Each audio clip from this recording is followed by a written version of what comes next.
A new Fallout show was released recently, and to almost everyone's surprise, it's fantastic. So fantastic, in fact, it's got me wanting to jump back into the Fallout games. It's produced by Amazon and Jonathan Nolan, along with guidance from Bethesda's Todd Howard. What I think makes this show work so well is that it doesn't try to be the games. It does its best to build the world of Fallout and lets us follow the characters through that world. The show follows three main characters: the Ghoul, who we were introduced to while he's still human before the bombs dropped. After, we are introduced to Lucy, who was born in Vault 33 some 200 years after the Fallout, and Maximus, who is a Brotherhood of Steel squire and has only known this world. The show flip-flops between the three, giving us context to very different views of the world. The Ghoul is a very jaded 200-year-old guy who lost everything when the bomb dropped and is just out to make money for his fixes.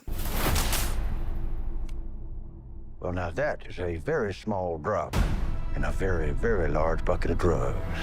Maximus is a very self-centered squire for the Brotherhood of Steel who just wants to be strong, and Lucy is a vault dweller who has only known vault life, and as a result, she starts off as a very naive person who's constantly looking for the best in the people she meets on the surface. And that goes about as well as expected. Holy shit, you're an actual vault dweller.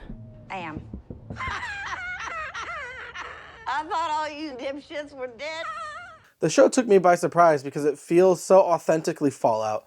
The world, the set design, the look, and the characters are all things you'd meet and see while exploring a Fallout game. And that's the reason why it reinvigorated my interest in the games, because they don't try to be the games. My history with the Fallout games is a bit spotty, to be honest. I have always liked the idea of playing them, but never made it to the finish line for one reason or another. I started with Fallout 3, and honestly, similar to my history with Skyrim and any other Bethesda RPG I've tried to play, I got fatigued with it and moved on. After that, I played a little bit of New Vegas, which is considered one of the best games in the franchise. But at the time, it felt too similar to Fallout 3, and so I just really couldn't get into it. This was all before 2015 and the release of Fallout 4, where I once again rode the hype train, and yes, I got the Pip-Boy. I think to this day, Fallout 4 is the only Fallout game I either beat or got to the end of, and haven't touched since. I remember the twists, I think. All I really remember is not being able to choose a faction to side with at the end, and this was all before the DLC was released, so I never really got to play any of that.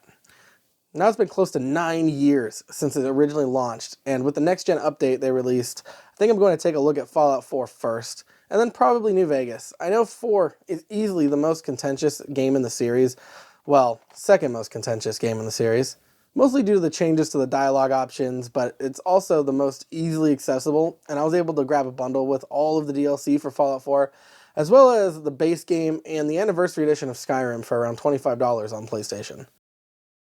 I guess it makes sense that the show made me want to play the games again, since I've always liked the look of the games and the world and the setting, but sometimes got bored with some of the mechanics or just failed to follow through with them. If you made it this far, thanks for watching.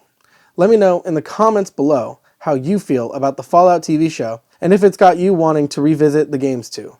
Don't forget to leave a like and subscribe, and I'll see you on the next one. I'm gonna go play some Fallout now.